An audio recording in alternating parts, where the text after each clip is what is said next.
Welcome to the second video in our third class time set of videos. Last time we ended on the idea of major and minor resonance contributors, and we will be continuing looking at those in this particular video. It would be good if all students could get some practice writing these out, drawing these out with pen and paper, as it will help you especially become familiar with bond line structures and also manipulating Lewis structures and forming resonance forms.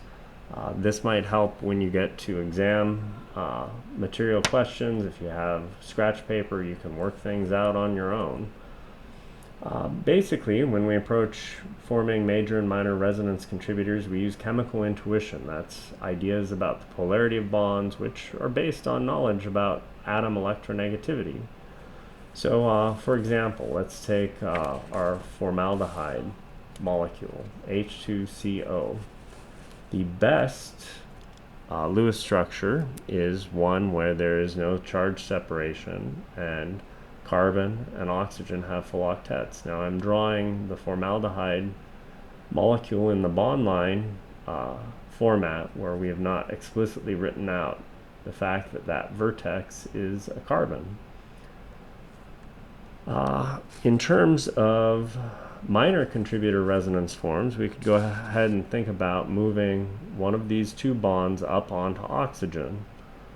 Why is that reasonable? Well, oxygen's more electronegative than carbon, and so if we did that procedure where we moved the two electrons in that second bond of the double bond up onto oxygen, now oxygen has a formal negative charge because it has 6 electrons in one bond for a total of 7 things, one more than oxygen has in its neutral valence state.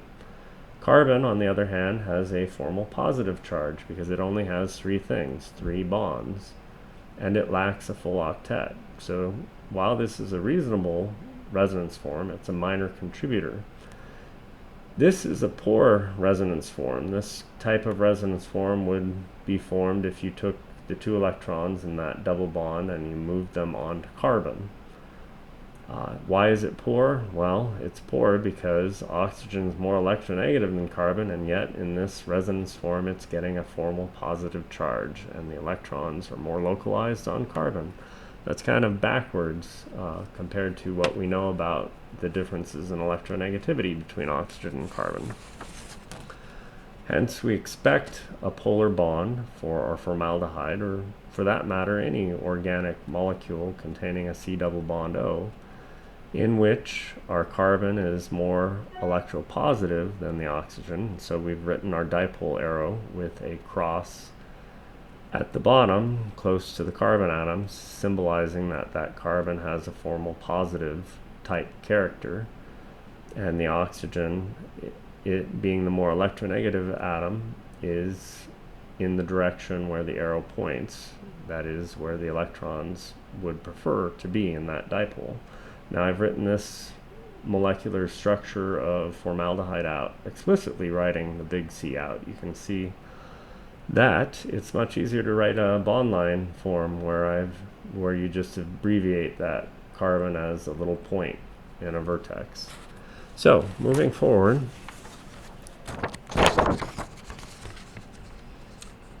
instead of a carbon double bond to oxygen, how about a carbon double bonded to a carbon? This is a very simple example of that. It's ethylene. We could try writing a resonance form where we take 2 electrons in that second bond of the double bond and push them onto one or the other carbon. If we did that, one carbon would have a formal minus charge and the other carbon would have a formal positive charge.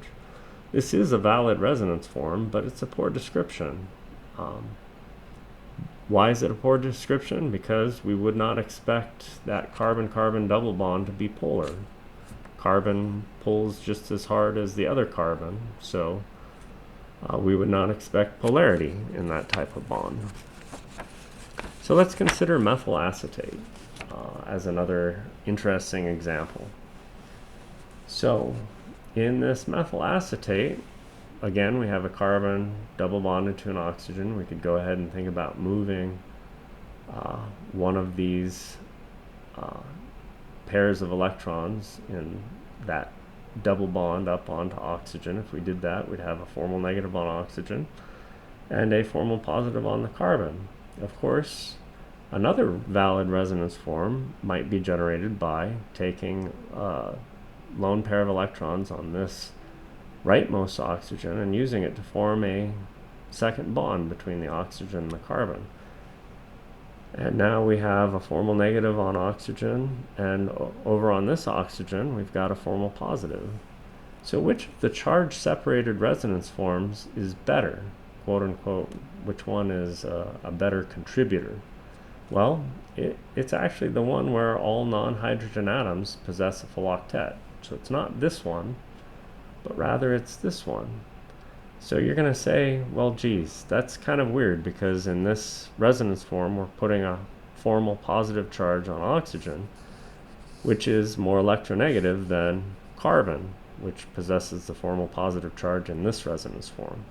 Well, here's where possessing a full octet trumps which atom gets a certain formal charge. So even though carbon is better acclimated towards sustaining a positive charge, the fact that it has a full octet in this resonance form mitigates placing that formal positive charge on oxygen instead. Another question we could ask, and which could be answered by our resonance structure, would be which oxygen atom would we expect to be the most easy to accept H+, a proton, in methyl acetate. And so we've got two different choices, right? Well, in our resonance forms where we have formal charge separation, there's only one oxygen that is negative. And remember, opposite charges attract. So of course the oxygen that has the formal negative is going to be the one that most easily accepts proton in methyl acetate. So we'll go ahead and show that. Here we have methyl acetate, and we've got HBr, which is a strong acid. Well, we're drawing a arrow pushing mechanism, an acid-base reaction where we have a lone pair on oxygen plucking off the proton of HBr and putting the electrons in the HBr bond onto the bromine to generate a bromide anion. And so if we follow this through, we've protonated the oxygen of the carbon-oxygen double bond. And this is a resonance form for that. Of course, we could draw another valid resonance form, which is this one over here, through a rational arrow pushing diagram. So I guess now we could use our understanding of resonance to determine which is more basic, formamide or formic acid. Well, I guess the names of the molecules kind of answer that question in terms of which you would expect to be a better base. You probably wouldn't expect a molecule that is described as an acid to be a good base.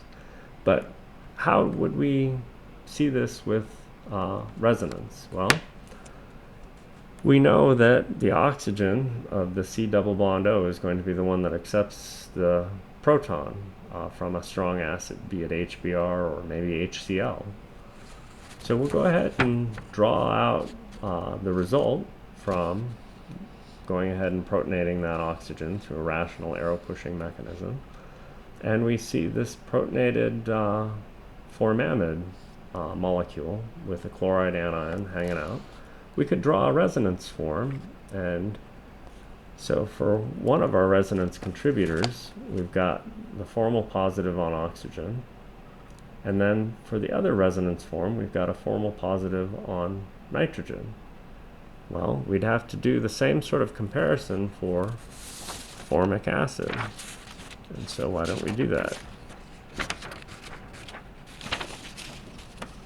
For formic acid, if we go ahead and protonate the double bonded oxygen, we get a formal positive on oxygen.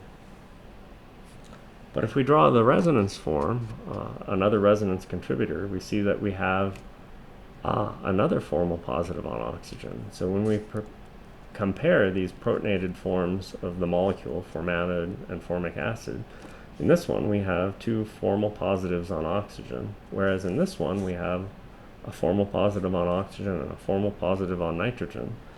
The fact that oxygen's more electronegative than nitrogen means that this is easier to accommodate a formal positive charge. So that means it's easier to protonate formamide, which means it's a better base than formic acid. That pretty much finishes up this video, and we'll move on with molecular orbital theory in the next one.